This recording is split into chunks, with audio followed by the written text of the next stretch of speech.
Video भाग 1। Video एक न्याय की गुहार आप बीती सारे सबूतों सहित। क्या इस पर न्याय की कार्यवाही नहीं होनी चाहिए जी? क्या इसके लिए अब एक असहाय ऑन ड्यूटी एक्सीडेंट और शारीरिक डिसेबल विकलांग व्यक्ति को अंतर्राष्ट्रीय कोर्टों में जाना पड़ेगा जी? आप बीती सारे सबूतों सहित दोनों हाथ जोड़कर प्रार्थना, न्याय की गुहार और भारत की न्याय व्यवस्था में अन्याय ही अन्याय। महत्वपूर्ण नोट व संपर्क विवरण वीडियो के अंत या डिस्क्रिप्शन के लिए व्हाट्सएप संपर्क +91 99 92 55 37 96। ईमेल आख9925530@gmail.com। वर्तमान पता मोहम्मदपुर अहीर, तावड़ू रोड, गुरुग्राम, हरियाणा 1,22,105। अशोक जी, आपके व्हाट्सएप लिंक संपर्क https://me no eng no no do 55373 आधिकारिक ईमेल एक प्रेसिडेंट ऑफ इंडिया @NPDF पिछली मेल पर है जी। 2 प्रेसिडेंट ऑफ इंडिया @NIC.NPDF पिछली मेल पर है जी। 3 connect@MeGov निक PDF पिछली मेल पर है जी।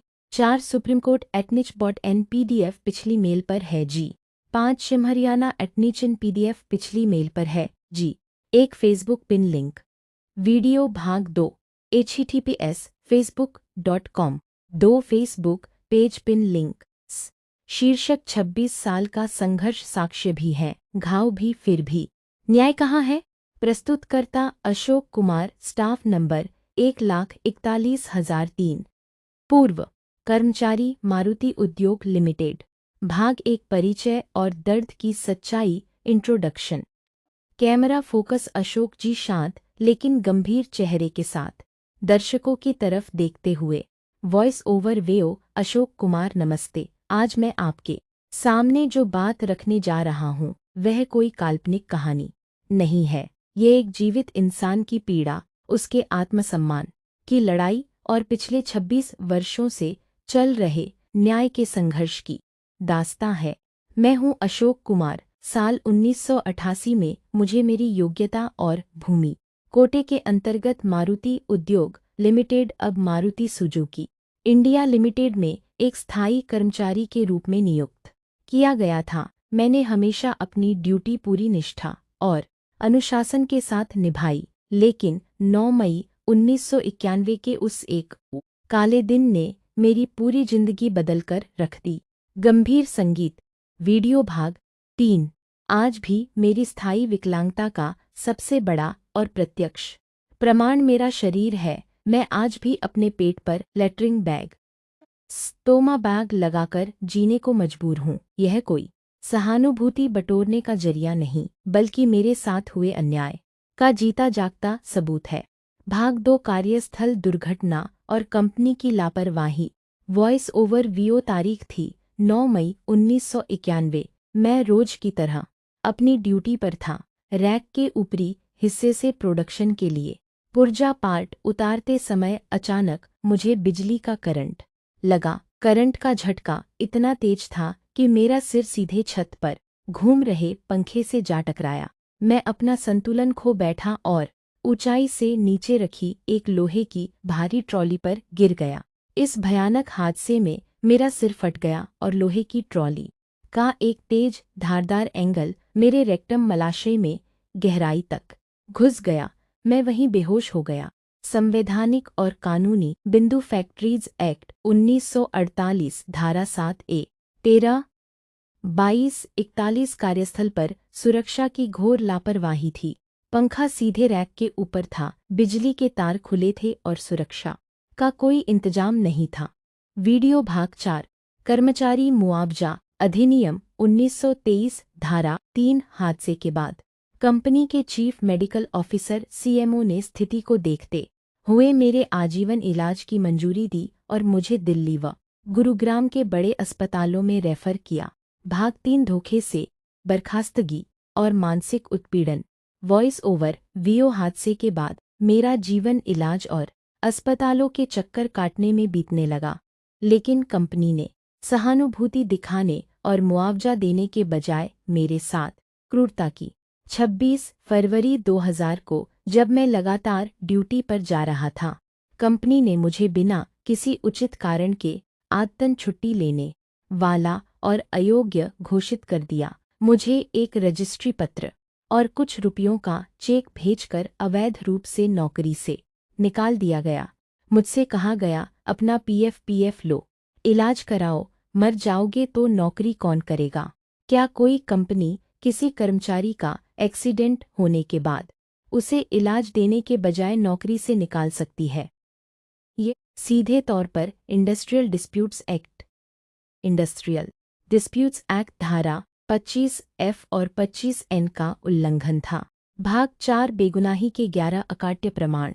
वीडियो भाग 5 वॉइस ओवर वीओ कंपनी ने घरेलू जांच डोमेस्टिक एनक्वायरी में मुझे झूठा साबित करने की कोशिश की, लेकिन मेरे पास अपनी बेगुनाही और कंपनी की दुर्भावना के 11 ठोस सबूत हैं। एक पोस्टमैन की गवाही PDF 5 चार्जशीट के रिकॉर्ड में डाकिया ने साफ लिखा कि अशोक कुमार के घरवालों ने बताया है कि वह इलाज के लिए अस्पताल गया है, यानी मैं जानबूझकर गायब नहीं था। 2 सहकर्मियों के हस्ताक्षर अब्दुल लतीफ़ और दयाचंद ने प्रमाणित किया कि मैं कंपनी गेट पर सूचना देकर ही अस्पताल जाता था। 3 डॉक्टर कांता यादव की रिपोर्ट मेडिकल सूची 26-10 दिन का बेड रेस्ट कंपनी रिकॉर्ड में जमा था और इसका क्लेम भी कंपनी ने पास किया था।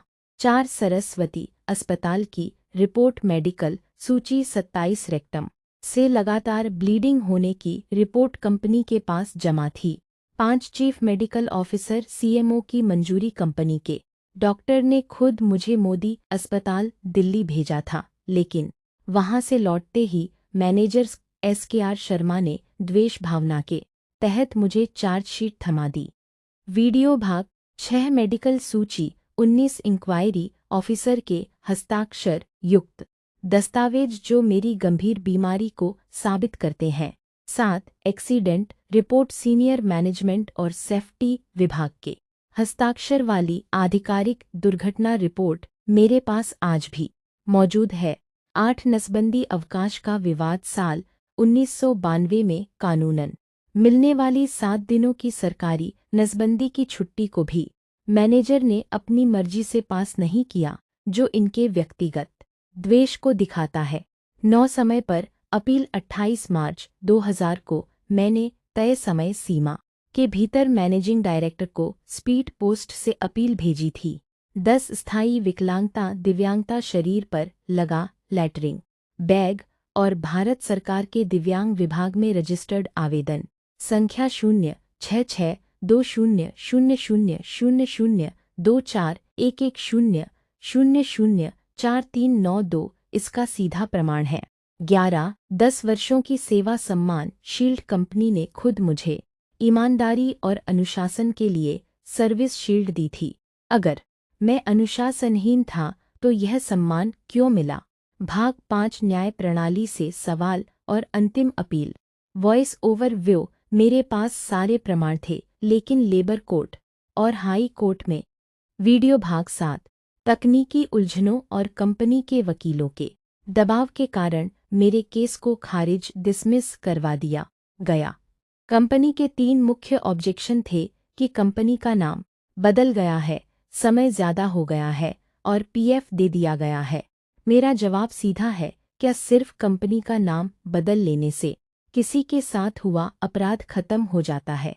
क्या मानसिक उत्पीड़न के बीच दिए गए PF के पैसे से एक विकलांग कर्मचारी का पूरा जीवन और इलाज का खर्च पूरा हो सकता है? वीडियो भाग 8 महामहिम राष्ट्रपति जी, यशस्वी प्रधानमंत्री जी और माननीय सुप्रीम कोर्ट से मेरी नम्र प्रार्थना है, मेरे कोर्ट केस को दोबारा खोला जाए और साक्ष्यों की निष्पक्ष जांच हो, मेरी गरिमा बहाल की जाए और मुझे उचित मुआवजा दिया जाए। मेरे परिवार की दयनीय स्थिति को देखते हुए मेरे एक बच्चे को नौकरी दी जाए। यह लड़ाई सिर्फ मेरी नहीं, बल्कि हर उस गरीब कर्मचारी की है जो व्यवस्था और बड़ी कंपनियों के शोषण के आगे हार जाता है। मुझे उम्मीद है कि भारतीय संविधान के अनुच्छेद 14 और 21 के तहत मुझे मेरा मौलिक अधिकार और न्याय जरूर मिलेगा। न्याय कोई दया नहीं, मेरा अधिकार है। धन्यवाद। जय हिंद। क्या ये याचिका जनहित में नहीं है जी, तो फिर भारत के न्याय कानून में जनहित क्या है? सिर्फ और सिर्फ न्याय नहीं देना और बड़ी संस्थाओं की मानना ही न्याय है, ये तो अन्याय का दायरा हुआ जी। आप बीती सारे सबूतों सहित दोनों हाथ जोड़कर प्रार्थना। सूचना इस वीडियो की आवाज़ आर्टिफिशियल इंटेलिजेंस से बनाई गई है और सभी तथ्य अशोक कुमार के दस्तावेजों पर आधारित है। वीडियो अच्छी लगे तो लाइक करके चैनल सब्सक्राइब कर लेना। मिलते हैं अगली वीडियो में। लेखक व क्रिएटर अशोक कुमार यादव, प्रस्तुतकर्ता वीडियो हब।